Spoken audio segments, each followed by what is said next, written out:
hard to believe it's already mid-April, but the playoffs are finally here for some sports. Welcome back to this week's episode of Sports Corner. I'm Cole Young, and before I get into the playoffs, I wanted to start with a little bit of NFL news. Earlier this week, it was announced that three-time Pro Bowl wide receiver Odell Beckham Jr. is signing a one-year deal with the Baltimore Ravens.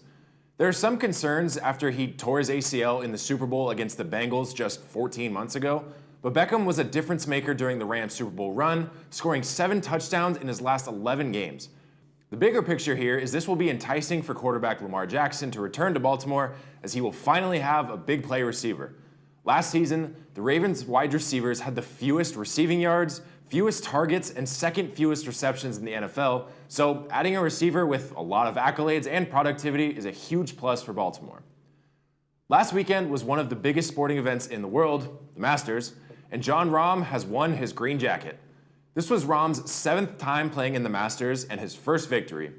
Despite a weekend full of cancellations due to inclement weather, Rahm entered the final round 4 strokes behind Brooks Koepka, but managed to catch up and then pass Koepka to earn the win. He finished the weekend 12 under par. Another player who had a week to remember was 23-year-old amateur Sam Bennett. The reigning U.S. amateur champ and current Texas A&M Aggie tied the Masters record for lowest front 9 score by an amateur and made it through day 1 with 0 bogeys. Bennett did slow in the final rounds, but he still managed to finish in the top 20. The NBA play-in games have begun, which means the playoffs are just days away. On Tuesday night, LeBron James had 30 points and 10 rebounds, and the LA Lakers snagged the 7th spot in the Western Conference playoffs with a 108-102 victory over the shorthanded Timberwolves in the NBA's play-in tournament. The NBA play-in tournament is slightly confusing, so I'll try to explain it. The 7-seed Lakers played the 8-seed Timberwolves, and the Lakers won, so they now move on to play the Memphis Grizzlies in the playoffs as a 7-seed. But despite losing, the Timberwolves now play the Thunder, who won their matchup of the 9 and 10 seeds for the 8th spot in the playoffs. The same goes for the Hawks, who beat the Heat and are now the 7th seed and will play the Celtics, and the Heat will now face the Bulls for the 8th seed. Confusing, I know. Following those games, the playoffs officially begin tomorrow, and here's the schedule. The Lakers will take on Memphis at noon on Sunday on ABC, and the Clippers will play at Phoenix Sunday at 5 on TNT.